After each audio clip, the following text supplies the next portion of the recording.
To interview with a man. I am your host, Jonathan from Modern Life Dating, and I'm joined here by the newest member of Rule Zero, Mr. Troy Francis. Troy, thank you for coming on today, sir. No problem at all, John. Thank you very much for having me on. How are you doing there with that lovely head of hair? Awesome, man. Thanks very much for your comment about that on Twitter the other day. I appreciate it. All good this end, though, yeah. It's wonderful, man. I got to say, dude, lately you have been dropping some gems on Twitter. For you guys that do not follow Troy on Twitter, I will put it in the chat. His name on Twitter is @RenegadePlayboy. And you have been dropping some gems, dude. That's not even me trying to kiss your ass. Like I'm seriously, you've been dropping some serious gems lately. Guys, real quick, before we get started, I just want to say, do not forget that we are coming up on the 27th of September, which is Body Language Mastery Quarter 3 enrollment. Guys, September 27th, September 28th, September 29th, September 30th, and October 1st. These are the only 5 days to get into Body Language Mastery. Guys, this is, when I say this, man, and I'm not saying this lightly, like this is the ultimate red pill. Once you start studying body language, and once you start studying it with the red pill angle, not this mainstream, fluffed up body language nonsense they send you, there is no going back. So beware, because once you start studying this stuff, the dates you go on will never be easier than they are. I mean, they're going to be so fucking easy. You're going to know clear as day if she's interested in you or not. I mean, sales, if you're a salesman, it's going to be easy. If you work in law enforcement, if you are a corrections officer, if you're a waitress, waiter, whatever, dude, this body language course is going to open your eyes, but be careful because once they're open, there's no going back. In addition to that, we're going to be doing 3 weeks of twice daily webinar Q&A sessions, okay? So in the morning, 10:30 a.m. Eastern Standard Time to 12 p.m. from October 8th until Halloween. Okay, our goal is to get you guys laid on Halloween. So from 10:30 a.m. to 12:30 p.m., we're going to have you in the morning sessions, and then nighttime from 8 p.m. Eastern Standard Time to 10 p.m. Eastern Standard Time. There will also be a nighttime session. That's right. 2 sessions every day, 3 weeks. You get to talk to me, Richard Cooper, Ryan Stone, Carl from Black Label Logic, Donovan Sharp, Ed Lattimore. John Fitch yesterday actually agreed to come speak at some of the webinars. And then our man here, Troy Francis, will also be joining us in the webinars. And we're going to showcase his talent and his high level of dating comprehension that he has. And then to top it all off, the last part is you get access to the men's only Facebook group. This is a no nonsense group. We're not in there posting memes and joking around and jerking off. This is a strictly information-based group. There is nothing else like it on the manosphere, on the red pill, whatever you want to call it. There's just nothing like that. Go to modernlifedating.com/body language. Click on this link right here, and this will redirect you to this page where you just put your best email address in right here. Click subscribe, and you are good to go. So yeah, welcome back, Troy. Thanks again for having you. I just had to do my little spiel there. Let me ask you something. You are, talking to you offline and stuff. You're just I could just tell that you have game because you're very socially dominant. I feel like if you're not in control of the conversation, it's a little weird for you. Am I right? Am I wrong? Well, I think social dominance is really important in a game perspective, and also just generally from a sort of any sort of a power type play situation. Social dominance is really important, and I coach guys now in terms of dating skills. So I've got a client later I'm going out with in London, and the thing that really separates people is I think that ability to sort of dominate in a situation. So it really is key. And just on the topic of the body language course, rather, I mean, that kind of stuff, so important in terms of games, so important in terms of dating, and also business situations and social situations as well. How, on a scale of 1 to 10, how clueless is the average guy when it comes to dating? Pretty clueless. However, I agree. I agree yeah, with you. yeah, pretty damn clueless. Having said that, I mean, I'm sort of primarily I'm a writer, so I've written a load of articles about dating and game online. So I was writing for Return of Kings, the Rush's website back in the day. That was about 4 or 5 years ago now. I was chief game writer on that. I've written like a number of books, including 7 Laws of Seduction, How to Be an Arsehole, little plug there, etc. And I've got my own blog and everything else. So I create content about this stuff, but I also obviously coach guys, and I do that in the field for day game, and I also do it on Skype as well. And yeah, most guys are pretty clueless. However, there are also guys who are very well put together, who, you know, they're good looking, they've got social acumen, but they just haven't quite put the ingredients together. Do you know what I mean? And those guys you can really help, and it's just a few smaller tweaks. Yeah, I definitely agree with you. I think, especially, I just recently took a trip back to the United States, and honestly, dude, the reality is, in the United States, there is a masculinity crisis. I'm not sure if it's the same in the UK. Yeah. But guys just don't know how to be guys anymore. Like it was hard for some of these guys even to look me in the eye, and the women are just walking around asking, like, where are all the real men? Where are the men? Like, we are in dire need of real men. And I just feel like for those guys that do step it up, I always say this in kind of a joking way, but it's so true. The harvest is plentiful, but the workers are few. Quoting from the good book here from our Lord and Savior Jesus Christ. As you know, I do the Sunday sermons here. You should come on over. Don't forget to pay your tithes, boys. But yeah, I just think that the average guy is just so misled by government and media and basically propaganda. And I think that I don't know. What do you think? Do you think that I definitely don't think we're going to save the West or whatever, but I do feel like things are changing. The pendulum is swinging in a favorable direction now. I think that the feminism, all that shit's dying. What do you think?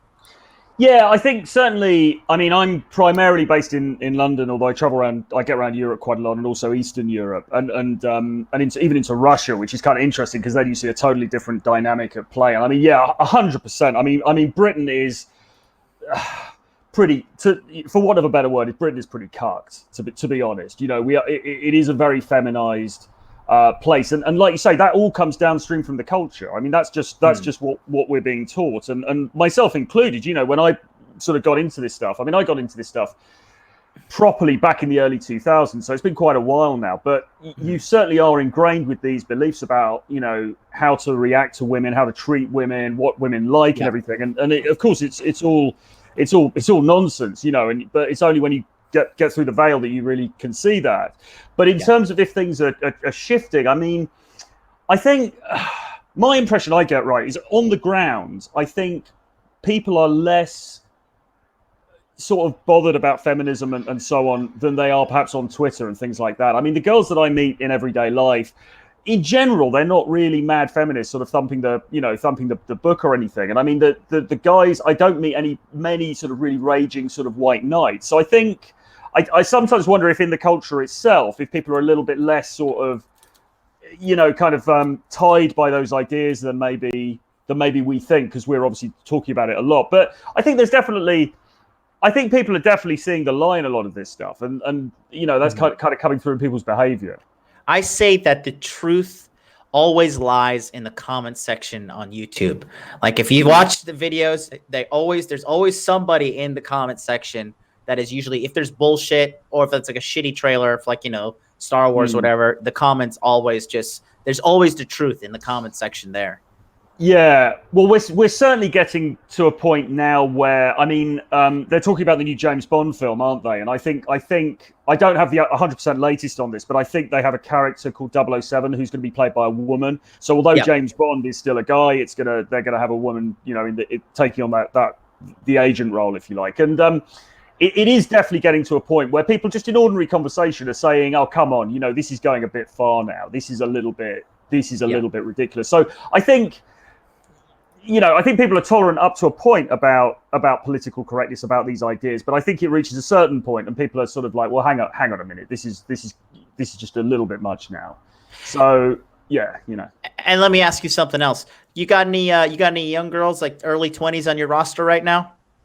Well, the girl that I'm dating is in her is in her 20s, yeah. But certainly, I mean, generally speaking, I've always dated girls in their 20s, in their sort of early to mid 20s. Sometimes like sort of 26 maybe, something like that, 27. But yeah, I mean, I've always dated girls in that age range, 100%, and that hasn't changed for me throughout my whole life, really. I'm definitely different. I'm a dog. I'll fuck anything. But just full transparency. I've slayed some dragons, but I feel like when I talk to some of the younger girls now that are like 18, 19, 20, 21, 22, 23, they're a little bit more like, I don't know, they're a little bit more pleasant. Like they're not as brainwashed with the like, oh my God, I'm oppressed by feminism and I'm oppressed by this and I'm this and that. Like that kind of echo has gone away. The only thing that's really concerning me is just like, and I don't know if this is the same in the United Kingdom, but good Lord, dude, in the United States, everybody is so fucking fat. Like, is it happening over there too? Do you know what? It's maybe it's not as bad here as it is there. I mean, certainly we've got a fair share of of the obesity problem, but I don't think it's not. I'm walking out the front door every day and thinking, oh my God, everyone's so fat, So maybe it's a little bit less here. I don't know. I mean, in London specifically, we're very lucky because we've got British girls here, but we've also got girls from all over the rest of the world as well. So there's a lot of the European girls here still, despite Brexit, Russian girls, Chinese, Japanese, blah, blah, blah. So we get quite a nice cross selection here. There is a very typical type of British girl who is sort of in her late 20s, early 30s, works in an office, probably has quite feminist type ideas. Is maybe a little bit chunky, and she, her whole raison d'etre in life is to get married. She just wants to meet the guy, get a ring on it, get the house. After she's already been all dicked down, yeah, exactly. So there certainly are those types, and they can, so some of those types of British girls can be a little bit chunky, but I try to avoid those type of people as much as I can, and certainly because I don't work in corporate, I don't have a corporate job anymore. I don't have to come into contact with those people as much, which is good. What did you used to do when you were in corporate life?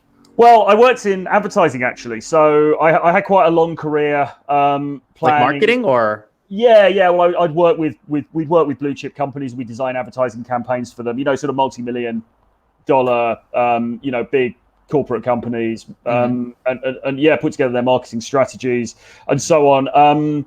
And yeah, I mean, it was good in some ways. I mean, there was a lot of sort of creativity in it. There was a lot of getting to understand how businesses work, getting to understand marketing strategy, and so on and so forth. But in the end, the corporate culture, as you know, is pretty toxic, and so I had to get out of it.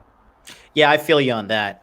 What was this for me? I'll tell you what, the straw that broke the camel's back for me was, I'm American, and I'm a street. I was raised pretty rough. I got a lot of street smarts.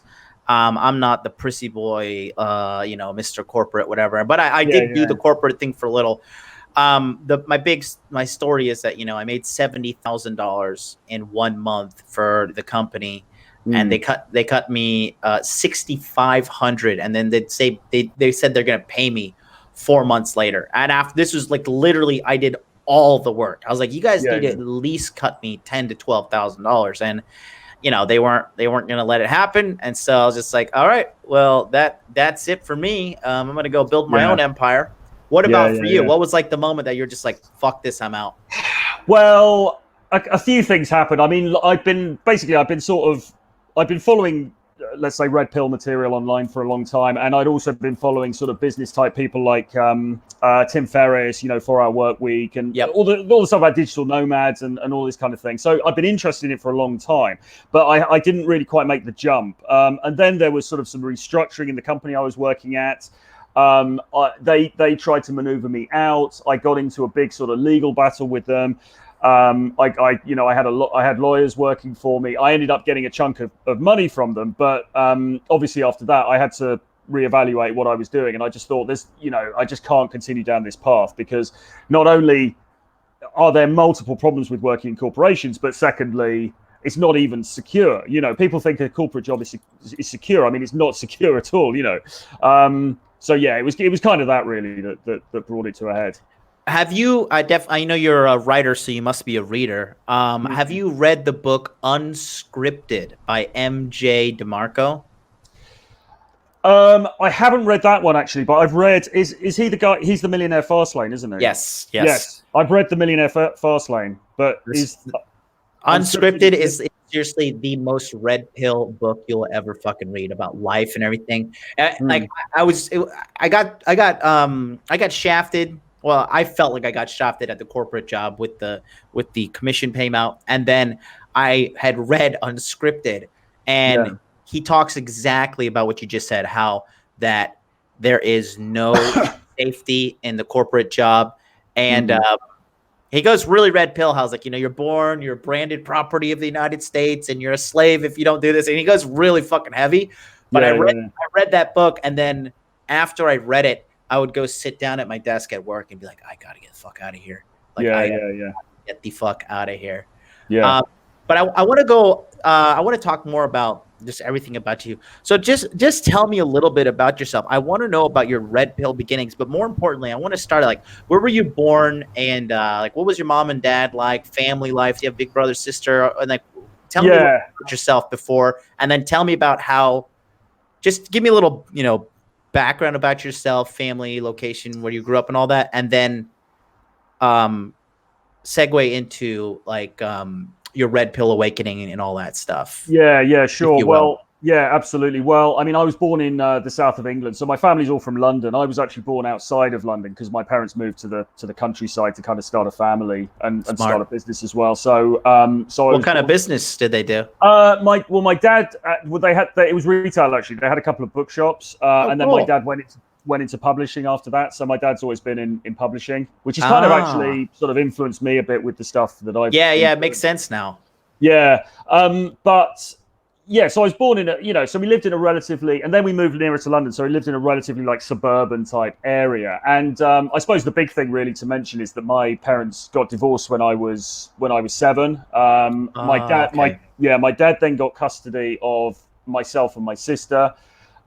He then remarried to another lady who became my stepmother, who also had a daughter. So this kind of new family was formed, but. Without going into detail, it was sort of like I didn't have a great relationship with my stepmother. And then in the end, after I'd left home, this was in my 20s, but my dad and my stepmother actually ended up getting divorced, and she went went off with another guy. So in a sense, with the red pill stuff, I mean, obviously there's some clear red pill sort of parallels there, because I sort of had a front row seat for two of my dad's failed marriages, really. The first marriage with my mother, and then the second marriage with my stepmother. So guys, sort of purple pill type guys, let's say, might say, that explains everything you see. This is why Troy is so negative, because this has happened to him and he's a wounded, et cetera, et cetera. And I mean, look, exactly. And I mean, look, I mean, sure, without a doubt, your childhood experiences are going to have some effect in terms of the way you see things, but in terms of sort of coming onto the red pill, then obviously I went off. I went to university in the north of England, in Manchester, big party town. Got really into drinking, partying, drugs, all this kind of thing. Legal drugs, of course.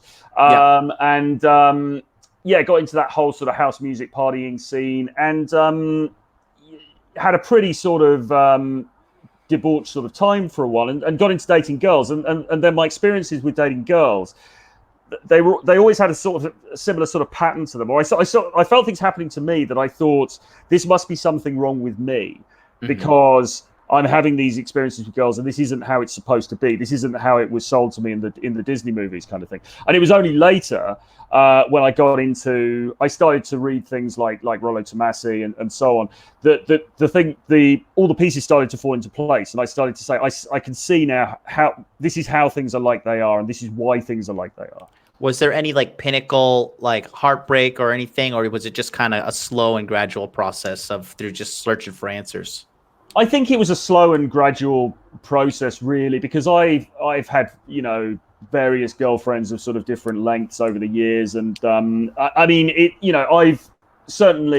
I had a girlfriend when I was first at uni, and she ended up cheating on me, so there was that. But by the same token, I had always been unfaithful to girlfriends as well, because my nature as my masculine nature, I suppose, was not really monogamous. So I knew I liked you for a reason. Yeah, exactly. So it's sort of like one. I mean, so certainly one girl cheated on me, and that was. How did you find out? I think she. Oh, what was it? So long ago now. She basically kind of admitted it, but this was. I was still completely in blue pill sort of.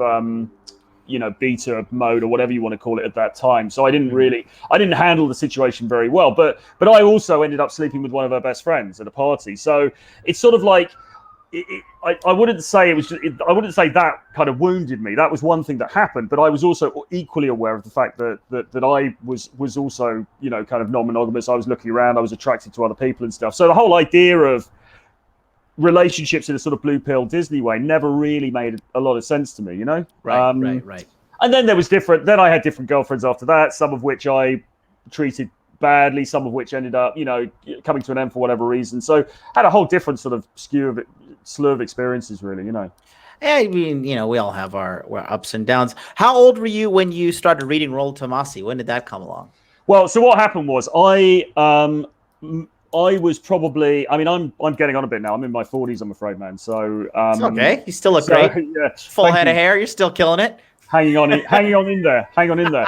It's well. I mean, we can talk about age in a minute, actually, because age is actually not a bad thing in terms of game and dating and stuff. But anyway, so I came down to. I moved back to London when I was about 30, and at that point, I got really into game, into sort of pickup artistry, if you like, because I came down to London at 3-0. Yeah. Oh wow. Yeah. Okay. Cool. Well, cool. Okay. So what? Okay. So to be accurate, what happened when I was about 27? I came out of the relationship that I'd been in, and I heavily started to hit the bars in the club. So I was going out in Manchester a lot, and I was meeting a lot of girls, and I was sort of having sex with a lot of girls and so on. But it was all sort of untutored. Do you know what I mean? It was just me going out to clubs, hitting on every single girl in the club until one of them said yes, and then so it was very much a numbers game.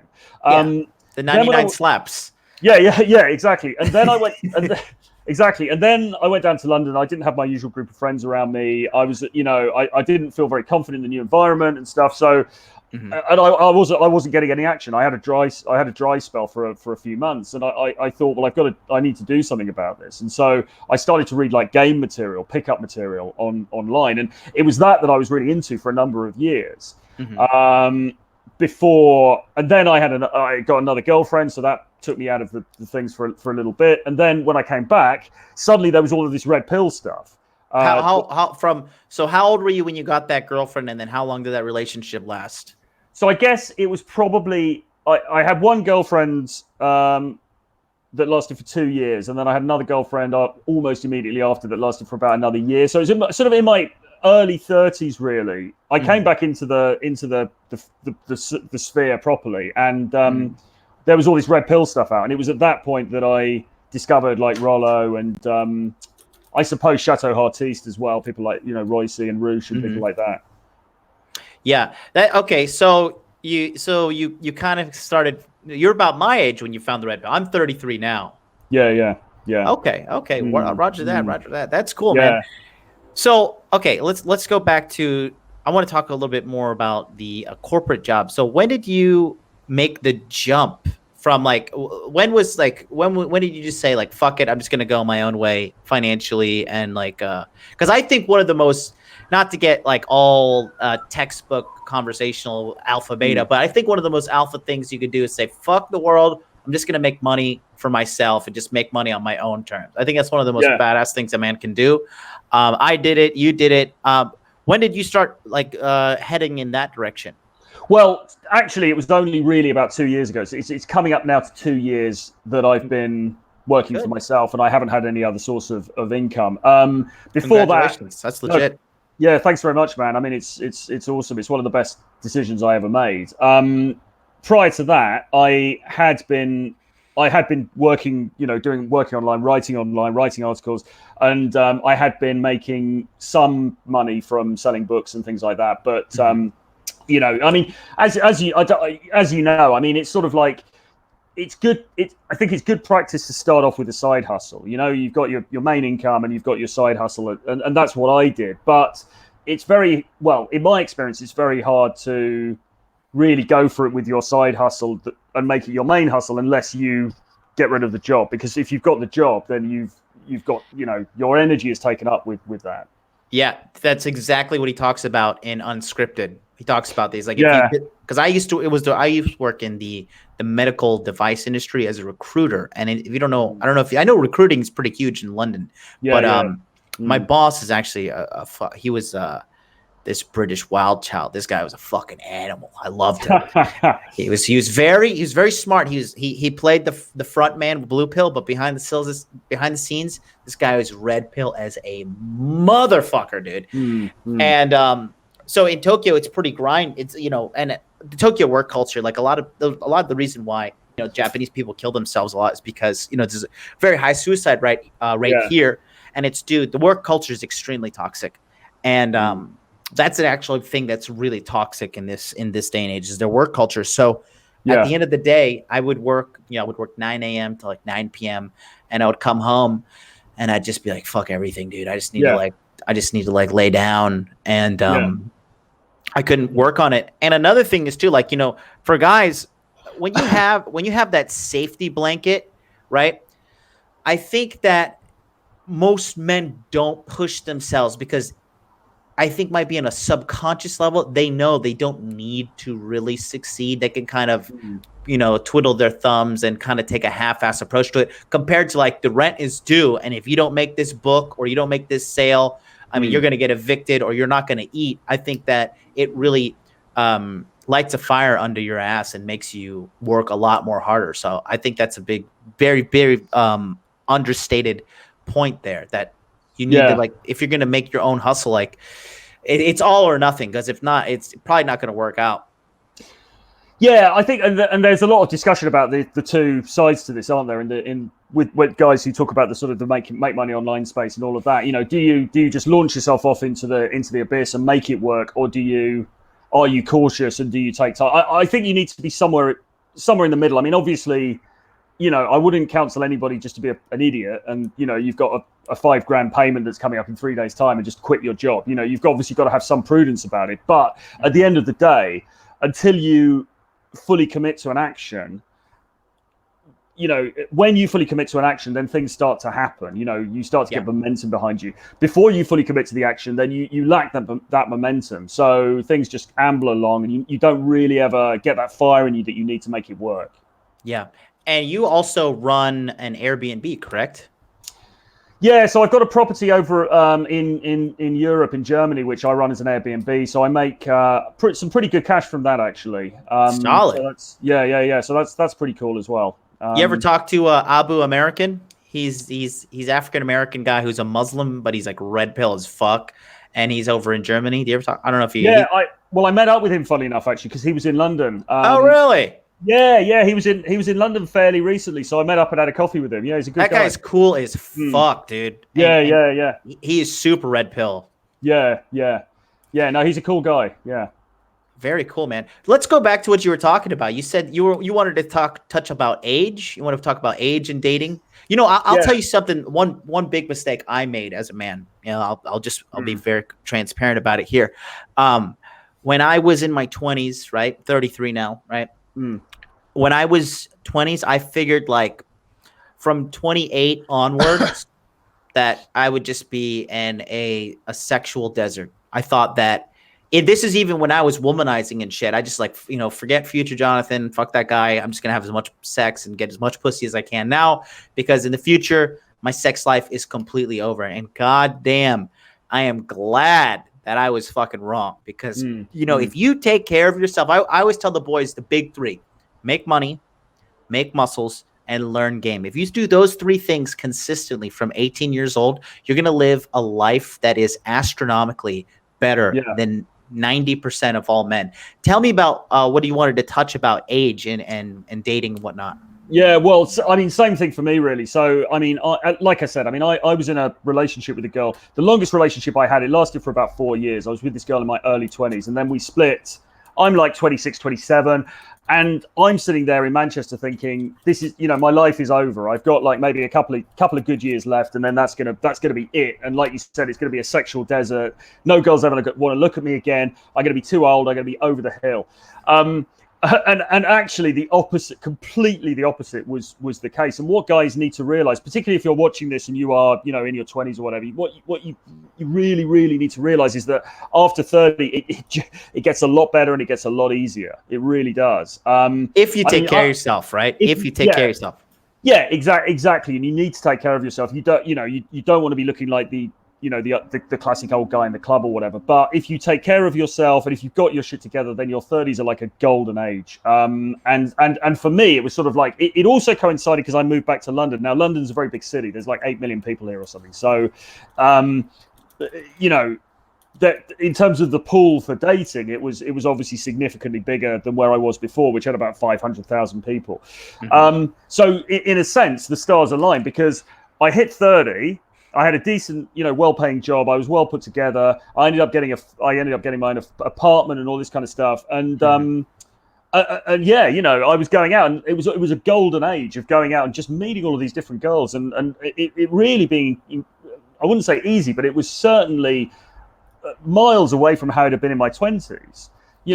And I think there's a number of reasons. I mean, I think for a start, I think a lot of girls do like older guys. I think you are more confident. I think you can bring more gravitas to the situation. I mean, and I actually think guys start to look a bit better as they grow older as well. I mean, when I look at, I'm not saying I'm sort of oil painting now, but when I look at pictures, you definitely are. You are a hot dude life, baby. Thank you, thank you very much. Are you doing t-shirts?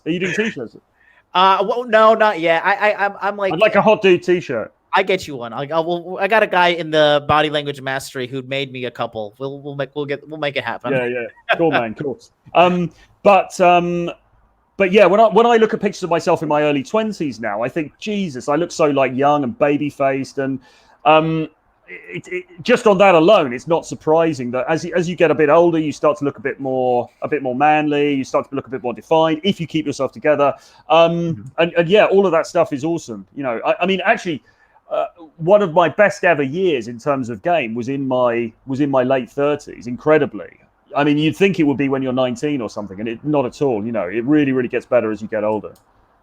Yeah, I would say for sure. Like, I used to work in the nightclub industry, and I used to work with this Italian guy. He's an older guy. He was like, at the time I was 25. He was I think he was like 47. And he told me, he's like, listen to me, John, I'm going to tell you something, kid. Your 30s as a man is the best fucking times of your life, kid. The best fucking times of your life. Like, don't worry, you got money, you got muscles, you could travel the world. Don't fucking squander your 30s, kid. Because he had made a blue pill mistake himself. He had lent his wife that he was married to. This is fucking devastating. He's a nice guy, man, but I'm not this fucking nice. His wife's parents at the time, because they got divorced, they asked him to help them out financially, and he let them borrow $250,000. And then they got a divorce, and then they just never paid him back. And he was 47 working as a bartender, just trying to get back on his feet. And, the guy was like, he was hit with a truck full of red pills. But, I got to say, dude, I'm 3 years into my 30s. I'll be 34 in December, and Life's good, man. I'm making money. I've got pretty little toys. I've got a amazing chick that is down for whatever. Mm. I wake up. I still, I still wake up rock hard boners. I still can kick ass in the gym. Like, I got to say, like, man, thank God. If you're a man, again, I have to highly stress this for all the gentlemen in the audience.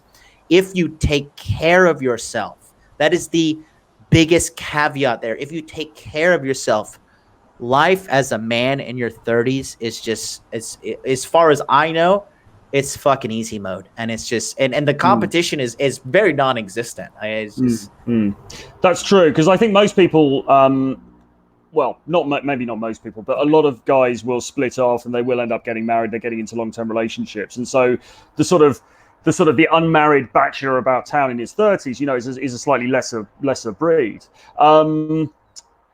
Yeah, 100%. I mean, as you say though, the key really is keeping yourself in good shape. The key is trying to look good, trying to dress well, all of those different things, But yeah, and here's the thing, right? On Twitter, we see all of these kind of like purple pill guys who are going on about marriage and living the trad lifestyle and all this kind of thing all the time. And one of the difficulties with that is they're telling guys who are in their 20s, this is what you should be doing. And that can have a negative effect, because these guys are going to do that before they reach the age of 30, and they're not going to realize what they could have achieved if they'd have stayed single for a bit longer, or how their lives could have panned out if they hadn't have made that decision. Yeah. I think that, and in this sphere, there's a lot of guys that are just shitty teachers. I have a strong background in teaching, and I've been teaching my whole life. And I think that's why the body language mastery webinars have been so successful. I actually have a background in this. And I think what a lot of these fucking idiots don't realize, because I get really upset when men lead other men astray down a bad path. I really get fired up with this shit. And I think this is it. Like, I'll tell you this. I'm 33, right? I've gone on I've literally been on 500 plus dates. Okay.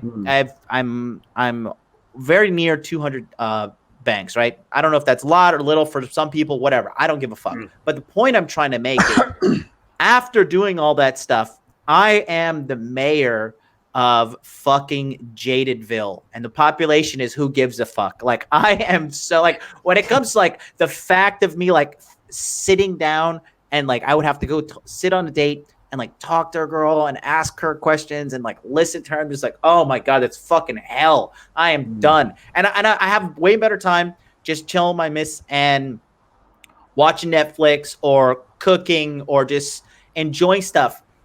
However, I do think that my current situation is very nice. It's ideal. I'm happy, right? You have a woman as well. But I don't think that it would be possible for me to enjoy this now if I did not go through that. I call it the red pill gluttony phase. It's like, once you get the red pill knowledge, you just run through chicks. I mean, I remember like I would, at my peak, I slept with 4 girls in 24 hours. And I was just like, an animal, animal. I would fuck anything. I was just like, who wants some sex? And that was just me. But now, now I've kind of pumped the brakes on that. And I think I understand that these guys, their heart is in the right place, but every man needs to womanize. Every man needs to go out and just experience it. So you don't put the pussy on a pedestal, and you don't sit there and worship these chicks just for the fact that they have a slit in between their legs that you could put your dick inside of, because that's the reality of the situation. What do you think? That's a fair analysis? How do you feel about that? Yeah, I think that's absolutely true. I mean, I think all guys do need to go through, or at least should go through that period for their own, for their own enjoyment, for their own education, and just because it's what we're driven to do. I mean, I do think you get to a point. I mean, people talk about like harems and things like that. I mean, there was a point when I was basically dating 5 girls at the same time on rotation, and they would come around each night, and it would be a different one, and all of that stuff is obviously a lot of fun. It's fucking fantastic. It's awesome. it's fucking awesome. It is. And to learn how to do it by my no, it's awesome, but it's also really tiring, and Yeah. I think we all do get to a point where Yeah. you know, you start to. I mean, like at the moment, I'm with a girl here in London. She's a great girl. We have an awesome time together. We have loads and loads of fun. She's sexy. She's beautiful. We have great, all of that sort of stuff. But I think you need to come of your own volition to a point where because put it this way, like right at this moment, I have so much stuff that I'm doing. I'm doing business stuff. I'm doing writing. I'm doing all of this kind of stuff. And your interest, I think, can naturally at times, the womanizing phase is there, and then you can sort of pull away from that, and you don't want to spend all your time chasing girls or doing all this stuff. However. Yeah. I suppose there's another strand to it, which is, and I think many of the purple pill guys, and I agree. I think their hearts are in the right place. I think we just have some disagreements on the way things should play out, I suppose. But I think some of the purple pill guys would probably accept that, and then they'd say, but when you reach a certain age, by the time you're that's right, you can have your fun times, but when you reach 40, by then really you should be married. By then really you should be settled down and. No. And all the rest of it. And that's what I disagree with, because I don't think that's necessarily the case. If you want to do that, fine, but it doesn't have to be. And I don't think people should be shamed with that. No, it's ridiculous to tell somebody you should do this because of this. My philosophy with starting modern life dating is this: I just want to give men the keys to drive their own sexual vehicle wherever they want to be. If you want to fucking if you want to just bang nothing but 400-pound black girls for the rest of your life, and that's your choice, fucking do it. But the last thing I want to get is to like a kind of like dogmatic, just you must do this and this must be the way. I had John Fitch on the show yesterday, and he's 41. And he's got 2 kids. He went through a pretty bad divorce. He's huge MMA star, and he's dating girls in their 20s, and he's living the fucking dream. So I don't think that I think that every man should have the freedom. The red pill knowledge should free their minds, and then with their freedom, they choose to go the direction that they want to. There's nothing wrong if you want to be eternal playboy. For me personally, you know what? To be honest with you, like I get lonely when I stay alone a lot. I don't like being alone. I'm an extrovert. I need to run my fucking mouth. I need somebody. I like to cuddle. I don't like being alone. Right. So, and that, by the way, is a really important point. And this is something that I should talk more about. Maybe it doesn't get discussed enough, because I think most guys are like that. And I've got friends. Apart from my own experiences, I've got friends who work in this industry who are very, very prolific, playboys and all the rest of it. And they have exactly the same issues. Do you know what I mean? Like, I think we all need affection. We all need comfort. We all like to cuddle and all the rest of it. So for sure. So and that is something. Having said that, whether that doesn't necessarily mean that you have to go down a trad life. It's like, well, how do we reconcile these things? Because yes, I love all that stuff as well, but do I necessarily want the trad life? Well, if I don't, then what am I going to do? And that's the kind of conversation we should be having, not on the one side, well, you've got to get married or you're a degenerate, and then on the other side, this kind of like idea about nihilism where you don't have any affection in your life and all that kind of thing. Because that's not what I'm promoting. I mean, that's not what all of us need comfort. All of us need affection, Absolutely. And the point I was trying to make before was like that, the player lifestyle is, it is a lonely one. People may think that it's like, oh, it's so glamorous and stuff. It has. I mean, sure, when you're running through hoes and it's a rush. You've probably have you ever like walked into a bar, see everybody sweating this one girl and like, oh my god, she's so amazing, and then you talk to her and then you take her home and everybody's like, oh my god, how did you do that? Yeah. Those are the best moments, aren't they? It's great. Moments. It's like, that's right, plebs. Bow down to the king, baby. I'm here. I'm gonna go fucking defile this woman now.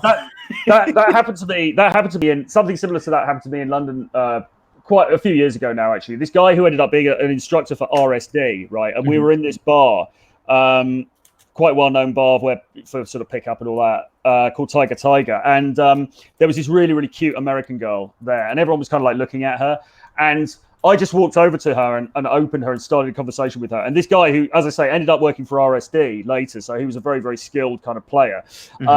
He said, I was just sitting there just waiting for you to get blown out. And then I didn't get blown out, and I ended up taking her home at the end of the night. And things like that, and then the next day he's saying, we were on a forum together, and he's like, oh, she was so hot. And I just, the way you went in there and did that, it was so cool and blah, blah, blah. And you always, that validation, of course, is... Of course, is great, but like you say, I mean, the other side of the coin, it's intoxicating. It is, and for and I'll be honest. I mean, for many years of my life, I was sort of like, I don't want to say enslaved by it, but that was a real motivator for me. Less so now, but it certainly was. But like you say, the flip side of that coin is loneliness, and if you really pursue this lifestyle. To the furthest extent, then you do end up with periods of loneliness, and it's sort of like, I guess it's for each guy to think, well, am I cool with that, or how do I mitigate that, or actually is this ultimately long term not a lifestyle that I want to have? And I see friends grappling with these issues the whole time around me. Yeah, and like I said, like I'm legally. I'm not an advocate of marriage, but as the idea, I support it. I think it's a good thing if you have a good woman. But I think that the majority of, I think in the West, I live in Asia, obviously, Asia, South America, even in Africa, marriage is still a good thing. It's a strong part of the society, and it helps really pass on the culture. What I've noticed has happened in the United States is that the marketers and the governments are the ones that are really pushing this non-family agenda, telling women like, go work your career and go and like, have a baby when you're in like you're in your 30s and 35 and shit, which is like biologically speaking. I have my bachelor's in science of psychology. Biologically speaking, like if you're a woman and having babies after 35, like you're a gambling woman, because that is not necessarily the ideal time to have a baby. The probability of mental retardation and deformities go up astronomically after 35 years old. So I think that they're kind of bankrupting the culture, because in Japan, like what they call women, the wall in Japan for women is 25. Seriously. After 25, they call women who aren't married, they call them Christmas cake, because nobody in Japan likes Christmas cake. And so that is something that I think it's good. And I think that girls going around and fucking everything, it's fun for the guys who are getting it, but let's be honest. I mean, I don't know if this is for you, but for me, if I'm going to settle down with a girl, I don't want to settle down with a girl who's been ran through by the whole, the varsity squad and the fucking police officers and like everybody, like the village bike, everybody had a ride. I'm not okay with that. What do you think about that? No, I totally agree. I mean, it's just not. I think as guys, we're just naturally sort of put off by that idea. I just don't think it's certainly for any sort of a long-term relationship. I don't think any guy likes the idea of that, or at least they shouldn't. And I think the only reason that guys sort of put up with it is because they feel like they've got no choice. They don't have options in the sexual marketplace, so they end up wifing up some girl who's been the village bike or whatever you want to call it. But yeah, but in Japan haven't you got the situation with the almost like the incel type situation with guys there as well? That's the Western media is. Have you been to Japan? I haven't actually. I'm ashamed to admit, but I'm hoping to get there actually later this year. So we'll have to talk about that. I'll be here. We'll have our own private hot dude con. Me, you, and Charlie from Cultivate Crypto. That's very overblown by the media. It's funny how pretentious the media is to the Western media. How they just try to like pigeonhole people into certain areas. Like they say, like everybody in Japan is either fucking a doll or they're this herbivore men, right? The show Shokudanshi, which is the man that eats grass, which is like the furthest thing from the truth. Let me tell you something. Like Japanese guys get a lot of flack for being kind of like pussies or whatever. And physically speaking, Japanese men are weaker than Western men, right? But if you're talking about game and how the average dude treats women and gets them, Japanese guys are extremely red-pilled and extremely masculine. It is something to be seen, man. Like you would see like this like just dorky dude, this dorky Japanese guy, glasses, kind of whatever, and walking down the road with like a stunner holding his and like not even acknowledging her, like looking straight ahead. She's like trying to hold his hand. He's like, bitch, don't touch me. And it's something unbelievable to behold compared to like in the States where like everybody is just jerking these bitches dicks off, like, oh my god, you're so amazing, baby, like you are 300 pounds, you are strong and powerful and beautiful, you're gonna die when you're 45, but fuck it, you go, girl. And it's just like here too, like it's just like that shit just does not fly. So it's just very interesting to see the big difference. And again, it just ties back to, I think if you have a good girl, and I am an advocate of getting married, but like not with the legal aspect of like, oh, sign this contract and you're entitled to rights and all that shit. I just really like the spiritual side of it, if you will. Yeah, absolutely. I mean, I don't, I think if you meet somebody and you think that it has that longevity to it, then 100%, I don't see anything wrong with that. I mean, I think there's a lot of problems with the legal side of it, particularly in the West, and I would be personally very wary of that. But yeah, I mean, in principle, the concept of choosing to be with somebody for the long term is absolute. That, I mean, that's really, I think in the end, that's what many people want. Really, it's just that perhaps they felt that it hasn't been possible because of the way things are, in the West. There is also, I suppose, the issue of the male sex drive as well, male monogamy. Are men ever really monogamous? And then you get something like, like the classic like French idea of the I'm totally monogamous. I'm a God-fearing man. I am monogamous to the bone, baby. I'm glad to hear it. Just like you. Absolutely.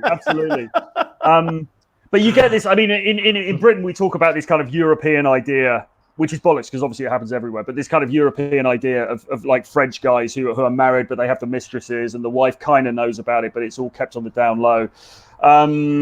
So there is that aspect of things, I suppose. But in principle, I mean, having a long-term partner who you have something deeper with is a great thing that I think many people aspire to. Yeah, I think so too. I just think you shouldn't be put into the situation that your hand is forced to go this route. I think it should be a choice. I think that's the important thing, and I think one of the reasons I find the purple guys so annoying on Twitter is that they are taking that choice out of people's hands. In fact, they're going further and they're saying if you don't do this, then you're a degenerate and you deserve to, you're going to burn in hell, sort of thing. And I think that is. I just find that offensive, and I think it can be very. I don't like ideology like that, and also I think it can be very damaging because you've got some 27-year-old kid in Wyoming who thinks, "Oh, cool, I've got to wife up, this single mum then in order to, because Pat Stedman told me to," and how's that going to play out for him? Yeah, not well. I just don't think that. Again, everything should be by choice for men. And what I see the mainstream media, and again, I have a pretty keen eye. I think it all ties back because the blue pill machine is a big money generating thing. And when more and more guys now are just checking out and being like, I know we give a lot of shit to the MGTOW guys, but at the end of the day, I'll take a MGTOW over a blue pill any day. And I think that people are just waking up. They're like, listen, I'm not going to be your fucking your workhorse. I'm not going to be some guy that does X, Y, Z for you only for 10 years, all my hard work to be fucking raped out of me in the divorce court. And I think more and more dudes are waking up. So I think, like I said, ultimately, I do believe that we are heading down a better path than we were. Yeah. I think it's hard. I think the information's all out there, and it's with the internet.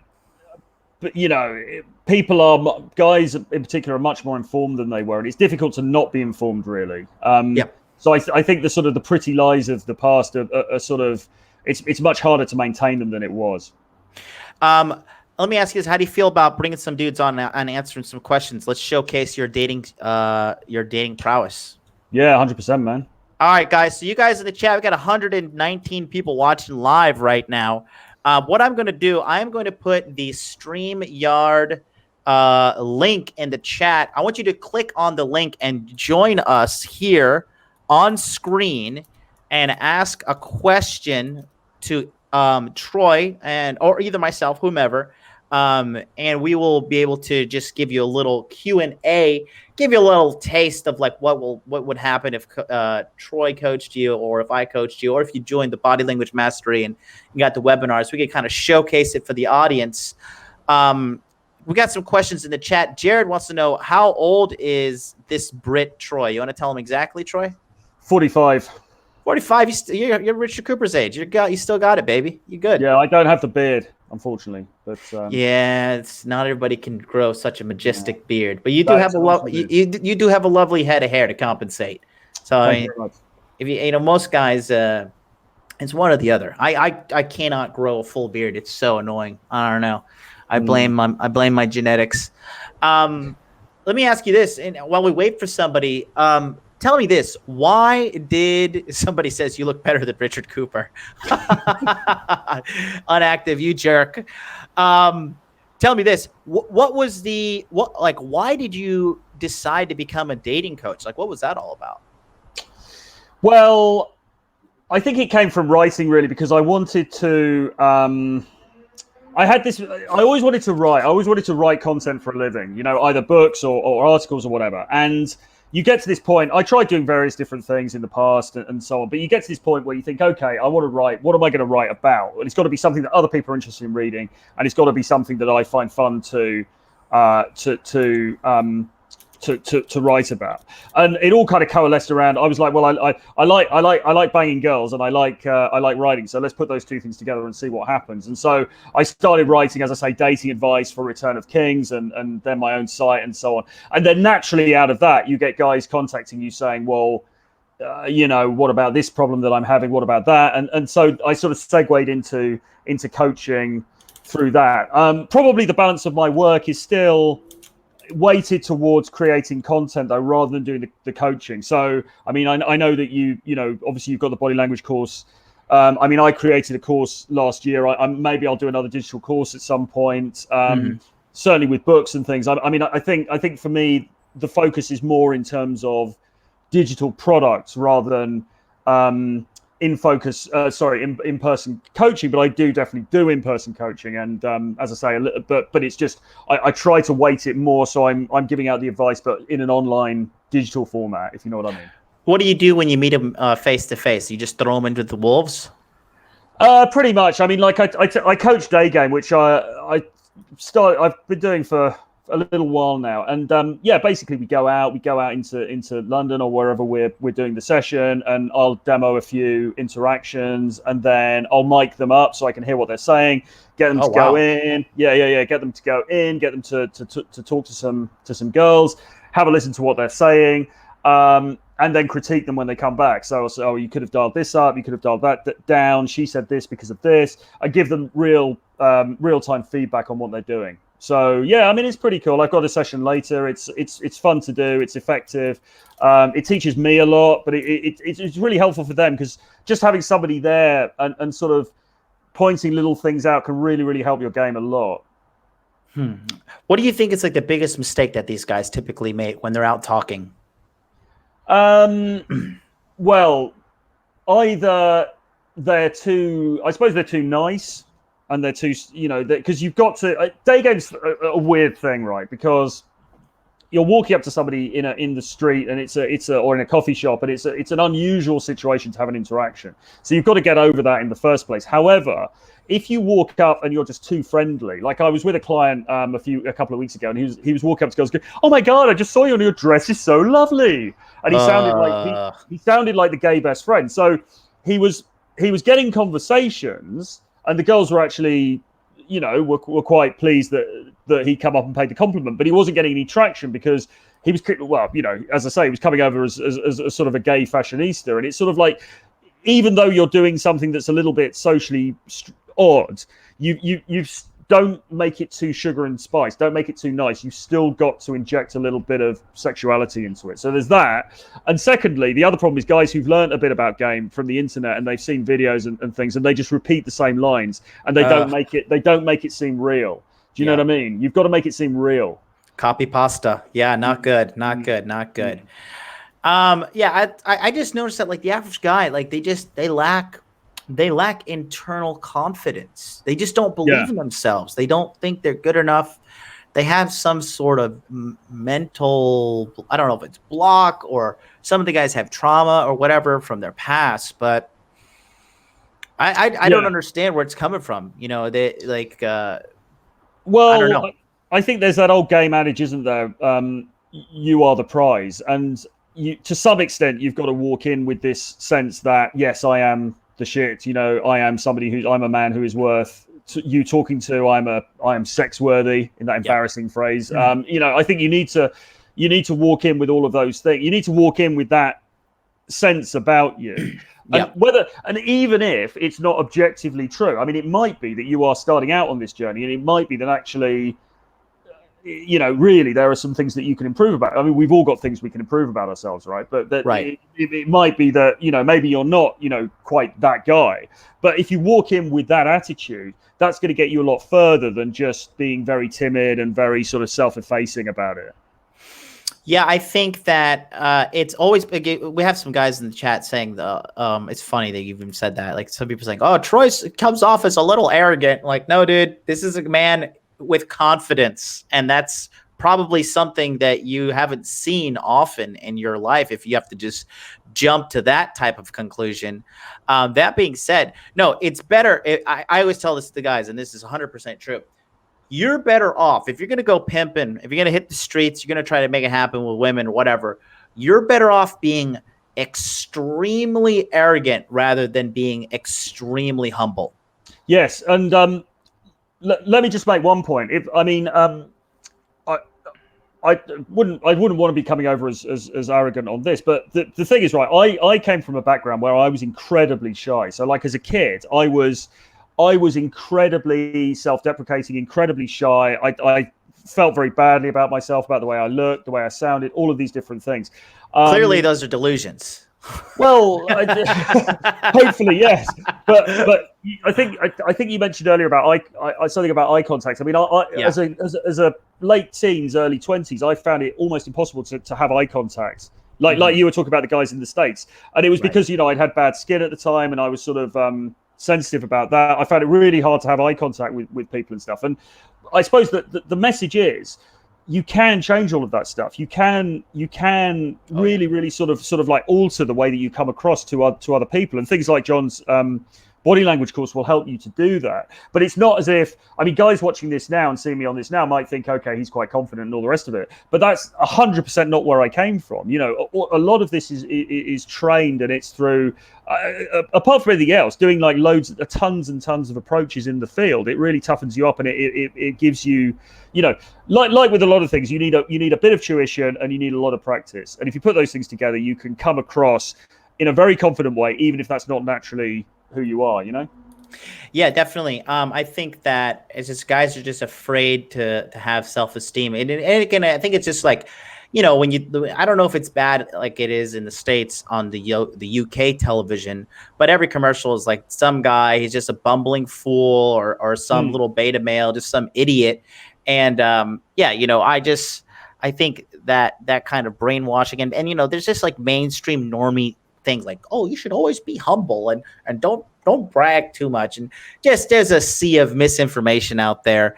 And I say that, it's better off for you to live life on your own terms. Be the man that you really want to be. As Disney as that sounds, be the man that you want to be, because it is 100% possible. Looks like we don't have anybody joining us here, but Troy, man, we've been on for an hour, dude. I think I'm gonna call it right here, but I just want to say, dude, thank you so much for coming on. I think that truly you are a solid addition to Rule Zero. Where can these gentlemen find you for your website and all that? So if you go to my website, it's called realtroyfrancis.com. So I upload a new article. At the moment, I'm uploading a new article every Friday, and I put my some other content on there as well. You can find me on YouTube. I'll drop the address into the comments on this later. Twitter is the main place, really. If you're on Twitter, follow me at Renegade Playboy. And when you go there, I tend to tweet out everything that I'm doing on there, so you'll be able to get links to the various things I do, including the YouTube channel and so on. I've got a daily email list which goes out 5 days a week, where I send a free article to you. So do sign up for that. You can see the link there on the screen. You can see the page there on the screen for sign up. And finally, if you're interested in reading my books about game and about dating, I've got 11 books which are currently in a bundle called Renegade Dating Blueprint, and you can get that for just $39. So the full value of that pack, you've got some of them coming up on the screen here, the full value of that pack is $250. But at the moment, because I'm pretty crazy, I'm selling it for $39, so you can get that on Gumroad. And there's links on my website and in my Twitter as well. So those are the main places. I love it. Awesome, dude. Well, guys, that's going to do it for us today. One more time, I just want to tell you guys, just don't forget that coming up, it's next Friday. We have Body Language Mastery. It is coming out. You do not want to miss out on this. September 27th, September 28th, September 29th, September 30th, and October 1st. You want to go to modernlifedating.com/body language. Click on this link right here to get in, and then put your best email address right here. You'll be able to join Troy and myself and all the other members of the Rule Zero Squad as we conduct the webinars starting October 8th. This is when you get to get, one-on-one coaching with us, literally 4 hours a day for 3 weeks. And again, this is only for guys that are serious about getting this part of their life sorted out. So you want to go to modernlifedating.com/body language, and that will do what you need to do. Will Troy be in the Body Language Q3? Yes, he will. He definitely 100% will be there. 100%. That's gonna do it, man. So we'll see you guys tomorrow. We're gonna do the Tokyo Crypto Show here with me and Charlie from CultivateCrypto.com. Catch me and Troy on Rule Zero this Saturday coming up, and be sure to go check out his website, realtroyfrancis.com. Subscribe, send him all your money, and he will take care of you, guaranteed. Any closing words, Troy? I just wanted to say it's been awesome to be on the show. Thanks ever so much for having me on, John. It's been a really interesting conversation, and it's been great to be on and chat about this stuff. 100%. And just go out there, approach, and be confident and smile, and you'll do well. Awesome, dude. You're very welcome. And we'll catch you guys on the flip side. Until then, go out there, make money, make muscles, learn game, keep your head up, and be that awesome dude that you're supposed to be. And we will catch you next time. Peace out.